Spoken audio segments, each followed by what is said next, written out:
सभी को नमस्कार। मैं वैद्य आलोक तिवारी। साथियों, आज साइनस रोग के विषय में चर्चा करेंगे। साइनस एक्चुअली एक नाक से जुड़ा हुआ एक बीमारी है।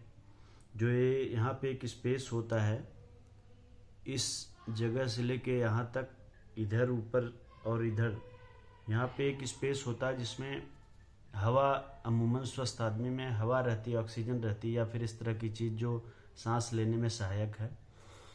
और जब किसी कारणवश यहाँ पे जल का जमाव, वात पित्त कफ जैसे 3 चीज़ होता है आयुर्वेद में, तो अगर कफ का जमाव इस स्पेस में, अगर कफ का जमाव होने लगता है तो वो धीरे धीरे धीरे साइनस में कन्वर्ट हो जाता है, साइनस की प्रॉब्लम में।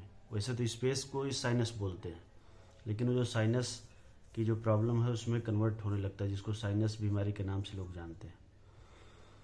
तो उसके लिए तो सबसे बढ़िया चीज़ अगर हमारे घर में उपलब्ध है तो वो है प्याज का रस। प्याज का रस निकाल के और उसको एक ड्रॉपर में भर के रख लीजिए, और दिन में 2 बार 3 बार उसको ऐसे लेट के सर को ऐसे ऊंचा करके दोनों नाक में 3-3 4-4 बूंद डाल सकते हैं। 2 टाइम भी डाल सकते हैं, 1 टाइम भी डाल सकते हैं, 3 टाइम भी डाल सकते हैं, जैसा आपकी बीमारी का सिचुएशन हो। बहुत बढ़िया काम करता है। अगर प्राइमरी स्टेज का साइनस है तो केवल 15 से 20 दिन में आपको रिजल्ट दिखने लग जाएगा। जो भी कफ सूख रहा होगा इस स्पेस में, जो भी कफ सूखने की वजह से प्रॉब्लम होने लगी है, वो सब धीरे धीरे धीरे धीरे ठीक होने लगेगा। और इसमें और भी बहुत सी चीज़ें, लहसुन का रस भी काम करता है, लेकिन वो बहुत तेज़ है, बहुत लगता है नाक में डालने के बाद, इसलिए वो अमूमन बर्दाश्त करना थोड़ा मुश्किल है, इसलिए उससे बचें। प्याज का रस लगता नहीं है, उसको डाल सकते हैं, बहुत कम लगता है, लगता तो है लेकिन बहुत कम लगता है, इसलिए उसको डाल सकते हैं।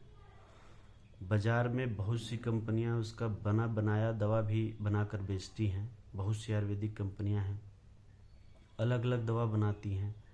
जैसे अणु तेल है, अणु तेल लगभग सब आयुर्वेदिक कंपनी बनाती है। अणु तेल का भी प्रयोग हम लोग कर सकते हैं, जिनको भी साइनस की समस्या, वो लोग अणु तेल का प्रयोग कर सकते हैं।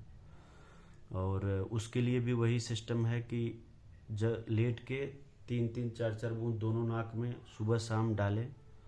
अगर उसको थोड़ा सा गुनगुना, जैसे पानी गुनगुना करके उसके अंदर वो ड्रॉपर डाल के और फिर उसको डालें, थोड़ा ज़्यादा श्रेयस्कर है। अगर वो गुनगुना नहीं कर पा रहे हैं तो चेहरे का मसाज कम से कम 5 मिनट तक ऐसे ऐसे ऐसे जहाँ जहाँ ये स्पेस है 5 मिनट चेहरे से मसाज करके, चेहरे को थोड़ा गर्म करके, फिर दोनों नाक में वो 3-3 4-4 बूंद डालें। और एक और उत्तम औषधि बनी बनाई बाज़ार में आती है, षडबिंदु तेल।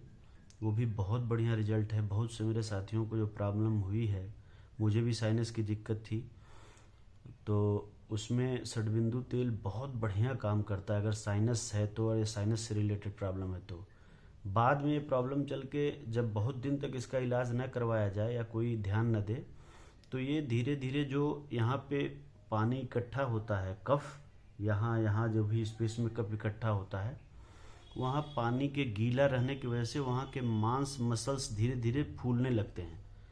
जैसे किशमिश को अगर पानी में डाल दिया जाए तो किशमिश, देखिए रात को अगर पानी में किशमिश भिगाते हैं तो सुबह फूल के पूरा अंगूर जैसा बन जाता है। बिल्कुल ऐसे ही यहाँ की मसल्स जो होती हैं वो फूल के, और वो कैविटी जो नेज़ल कैविटी होती है उसके रास्ते में फूल फूल के आने लगती हैं, तो नाक से सांस लेना भी मुश्किल होने लगता है।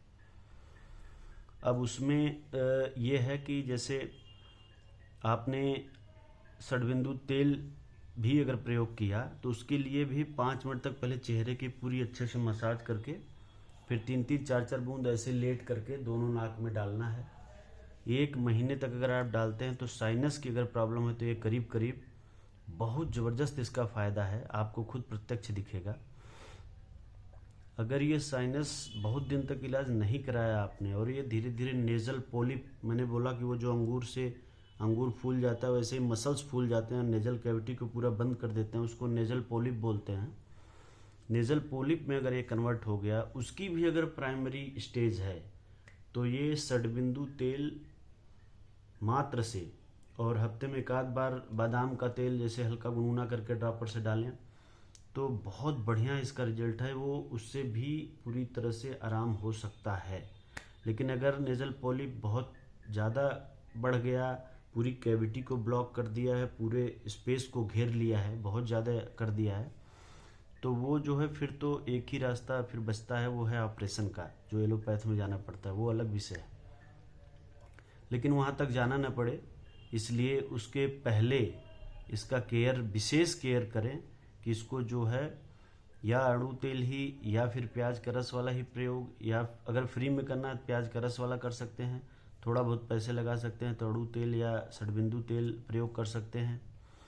गाय के घी के विषय में विशेष तौर पे कहना चाहूँगा, पंचगव्य गाय का घृत जो आजकल बाज़ार में लोग इसके लिए साइनस के लिए देते हैं, बहुत से वैद्य बना रहे हैं, ये माइग्रेन के लिए भी देते हैं। प्याज का रस भी माइग्रेन में उतना ही काम करता है, अड़ू तेल भी काम करता है, षडबिंदु तेल भी काम करता है। माइग्रेन में भी, जिसको अधकपारी बोलते हैं, आधा सर दर्द होने लगता है, आधा सीसी भी बोलते हैं, आधा सर या इधर का, आधा सर या इधर का दर्द करता है, उसमें बहुत ज़्यादा दर्द बढ़ जाता है कई बार और वो आदमी बेचैन हो जाता है, वो दर्द किसी चीज़ से ठीक होता नहीं है, इस तरह की बड़ी समस्या हो जाती है फिर। तो उस सब में प्याज का रस भी उसी तरीके से काम करता है। अड़ू तेल, षडबिंदु तेल दोनों इसमें बहुत बढ़िया काम करते हैं। गाय के घी पे एक बार दोबारा आऊँगा। गाय का घी, बहुत से वैद्य इसमें पंचगव्य घी या फिर नॉर्मल गाय का घी प्रयोग करने को बोलते हैं। तो उसमें पहली बात तो अगर गाय का घी प्रयोग कर रहे हैं, अगर कफ प्रवृत्ति के लोग हैं, जैसा कि ये बीमारी ज़्यादातर उन्हीं को होती है जो कफ प्रवृत्ति के होते हैं, तो अगर कफ प्रवृत्ति के हैं तो गाय का घी आपको हो सकता है, सबको नहीं लेकिन हो सकता है कुछ लोगों को नुकसान भी करे, क्योंकि गाय का घी डालने से कई बार अगर या तो बहुत विशेष सावधान होकर उसको जैसे गर्म पानी में गुनगुना करके, उसके जो ड्रॉपर होता है उसको गर्म पानी में डाल के जब एकदम गुनगुना हो जाए तब नाक में डालें, लेकिन उसमें भी सावधानी बरतें। अगर नाक बंद होने की जैसे प्रवृत्ति हो रही, लग रहा है जैसे नाक बंद हो रहा है गाय घी डालने से, तो ये लोग गाय का घी प्रयोग न करें। बहुत से वैद्य इस पे करते हैं, लेकिन मैं बहुत अनुभव वाली बात बता रहा हूँ, हजारों लोगों के अनुभव वाली बात बता रहा हूँ। इस पे मुझे लोग इसके विषय में बोल भी सकते हैं कि क्यों ऐसा बोले, लेकिन हकीकत जो है वो ये है कि गाय का घी का प्रयोग बहुत सावधानी से करना है। बाकी ये सब दवाएं पूरी तरह से भी इसको ठीक कर सकती हैं।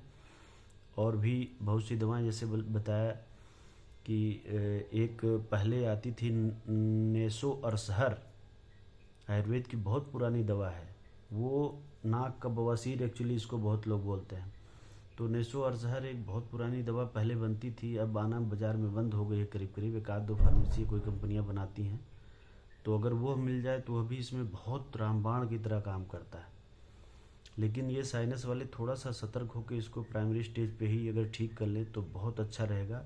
बाद में इससे दिक्कत, माइग्रेन की भी दिक्कत, जिसको आधा सीसी अधकपारी इस तरह का बोलते हैं, हो सकती है।